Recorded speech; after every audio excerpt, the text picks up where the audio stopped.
The Book of Ruth, Chapter 1. Now it came to pass in the days when the judges ruled that there was a famine in the land, and a certain man of Bethlehem, Judah, went to dwell in the country of Moab, he and his wife and his 2 sons. The name of the man was Elimelech, the name of his wife was Naomi, and the names of his 2 sons were Mahlon and Chilion, Ephrathites of Bethlehem, Judah. And they went to the country of Moab, and remained there. Then Elimelech, Naomi's husband, died, and she was left, and her 2 sons. Now they took wives of the women of Moab. The name of the one was Orpah, and the name of the other Ruth. And they dwelt there about 10 years. Then both Mahlon and Chilion also died. So the woman survived her 2 sons and her husband. Then she arose with her daughters-in-law, that she might return from the country of Moab, for she had heard in the country of Moab that the Lord had visited his people by giving them bread. Therefore she went out from the place where she was, and her 2 daughters-in-law were with her. And they went on the way to return to the land of Judah. And Naomi said to her 2 daughters-in-law, "Go, return each to her mother's house. The Lord deal kindly with you, as you have dealt with the dead and with me. The Lord grant that you may find rest, each in the house of her husband." So she kissed them, and they lifted up their voices and wept. And they said to her, "Surely we will return with you to your people." But Naomi said, "Turn back, my daughters. Why will you go with me?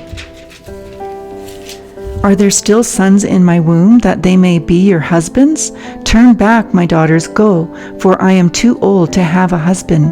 If I should say I have hope, if I should have a husband tonight, and should also bear sons, would you wait for them till they were grown? Would you restrain yourself from having husbands? No, my daughters, for it grieves me very much for your sakes, that the hand of the Lord is gone out against me." Then they lifted up their voices and wept again, and Orpah kissed her mother-in-law, but Ruth clung to her. And she said, "Look, your sister-in-law has gone back to her people and to her gods. Return after your sister-in-law." But Ruth said, "Entreat me not to leave you, or to turn back from following after you. For wherever you go, I will go, and wherever you lodge, I will lodge. Your people shall be my people, and your God my God. Where you die, I will die, and there will I be buried. The Lord do so to me, and more also, if anything but death parts you and me." When she saw that she was determined to go with her, she stopped speaking to her. Now the 2 of them went until they came to Bethlehem. And it happened, when they had come to Bethlehem, that all the city was excited because of them. And the women said, "Is this Naomi?" But she said to them, "Do not call me Naomi, call me Mara, for the Almighty has dealt very bitterly with me. I went out full, and the Lord has brought me home again empty. Why do you call me Naomi, since the Lord has testified against me, and the Almighty has afflicted me?" So Naomi returned, and Ruth the Moabitess, her daughter-in-law, with her, who returned from the country of Moab. Now they came to Bethlehem at the beginning of barley harvest. Chapter 2. There was a relative of Naomi's husband, a man of great wealth, of the family of Elimelech. His name was Boaz.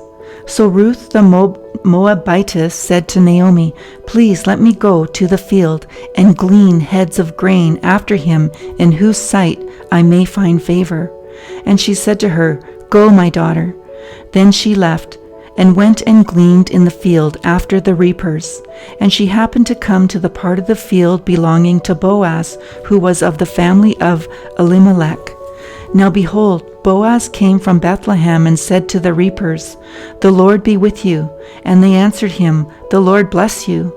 Then Boaz said to his servant who was in charge of the reapers, "Whose young woman is this?" So the servant who was in charge of the reapers answered and said, "It is the young Moabite woman who came back with Naomi from the country of Moab." And she said, Please let me glean and gather after the reapers among the sheaves. So she came and has continued from morning until now, though she rested a little in the house. Then Boaz said to Ruth, You will listen, my daughter, will you not? Do not go to glean in another field, nor go from here, but stay close by my young women. Let your eyes be on the field which they reap, and go after them. Have I not commanded the young men not to touch you? And when you are thirsty, go to the vessels and drink from what the young men have drawn. So she fell on her face, bowed down to the ground, and said to him, Why have I found favor in your eyes, that you should take notice of me, since I am a foreigner? And Boaz answered and said to her, It has been fully reported to me all that you have done for your mother-in-law since the death of your husband, and how you have left your father and your mother and the land of your birth, and have come to a people whom you did not know before. The Lord repay your work, and a full reward be given you by the Lord God of Israel, under whose wings you have come for refuge. Then she said, Let me find favor in your sight, my Lord, for you have comforted me and have spoken kindly to your maidservant, though I am not like one of your maidservants. Now Boaz said to her at mealtime, Come here and eat of the bread, and dip your piece of bread in the vinegar. So she sat beside the reapers, and he passed parched grain to her, and she ate, and was satisfied, and kept some back. And when she rose up to glean, Boaz commanded his young men, saying, Let her glean even among the sheaves, and do not reproach her. Also let grain from the bundles fall purposely for her. Leave it that she may glean, and do not rebuke her. So she gleaned in the field until evening, and beat out what she had gleaned, and it was about an ephah of barley. Then she took it up and went into the city, and her mother-in-law saw what she had gleaned. So she brought out and gave to her what she had kept back after she had been satisfied. And her mother-in-law said to her, Where have you gleaned today, and where did you work? Blessed be the one who took notice of you. So she told her mother-in-law with whom she had worked, and said, The man's name with whom I worked today is Boaz. Then Naomi said to her daughter-in-law, Blessed be he of the Lord, who has not forsaken his kindness to the living and the dead. And Naomi said to her, This man is a relation of ours, one of our close relatives. Ruth the Moabitess said, He also said to me, You shall stay close by my young men until they have finished all my harvest. And Naomi said to Ruth, her daughter-in-law, It is good, my daughter, that you go out with his young women, and that people do not meet you in any other field. So she stayed close by the young women of Boaz to glean until the end of barley harvest and wheat harvest, and she dwelt with her mother-in-law. Chapter 3. Then Naomi her mother-in-law said to her, My daughter, shall I not seek security for you, that it may be well with you? Now Boaz, whose young women were with, is he not our relative? In fact, he is winnowing barley tonight at the threshing floor. Therefore wash yourself and anoint yourself, put on your best garment, and do go down to the threshing floor. But do not make yourself known to the man until he has finished eating and drinking. Then it shall be, when he lies down, that you shall notice the place where he lies, and you shall go in, uncover his feet, and lie down, and he will tell you what you should do. And she said to her, All that you say to me I will do. So she went down to the threshing floor and did according to all that her mother-in-law instructed her. And after Boaz had eaten and drunk, and his heart was cheerful, he went to lie down at the end of the heap of grain, and she came softly, uncovered his feet, and lay down. Now it happened at midnight that the man was startled and turned himself, and there a woman was lying at his feet, and he said, Who are you? So she answered, I am Ruth, your maidservant. Take your maidservant under your wing, for you are a close relative. Then he said, Blessed are you of the Lord, my daughter, for you have shown more kindness at the end than the beginning, in that you did not go after young men, whether poor or rich. And now, my daughter, do not fear. I will do for you all that you request, for all the people of my town know that you are a virtuous woman. Now it is true that I am a close relative. However, there is a relative closer than I. Stay this night, and in the morning it shall be that if he will perform the duty of a close relative for you, good, let him do it. But if he does not want to perform the duty for you, then I will perform the duty for you. As the Lord lives, lie down until morning." So she lay at his feet until morning, and she arose before one could recognize another. Then he said, "Do not let it be known that the women came to the threshing floor." Also he said, "Bring the shawl that is on you and hold it." And when she held it, he measured 6 ephahs of barley and laid it on her. Then she went into the city. When she came to her mother-in-law, she said, "Is that you, my daughter?" Then she told all that the man had done for her. And she said, "These 6 ephahs of barley he gave me, for he said to me, 'Do not go empty-handed to your mother-in-law.'" Then she said, "Sit still, my daughter, until you know how the matter will turn out, for the man will not rest until he has concluded the matter this day." Chapter 4. Now Boaz went up to the gate and sat down there, and behold, the close relative of whom Boaz had spoken came by. So Boaz said, "Come aside, friend, sit down here." So he came aside and sat down.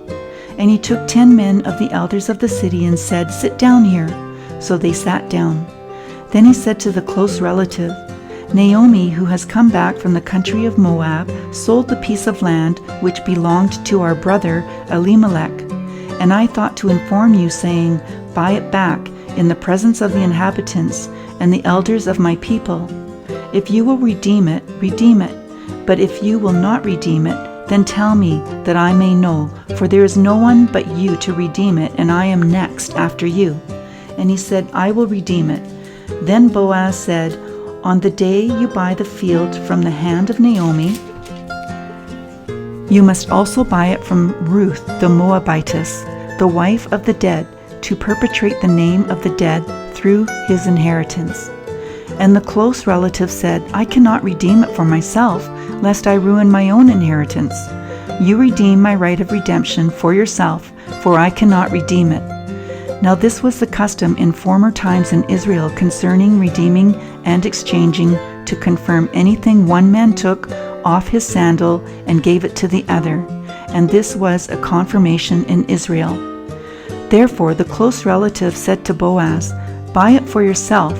So he took off his sandal.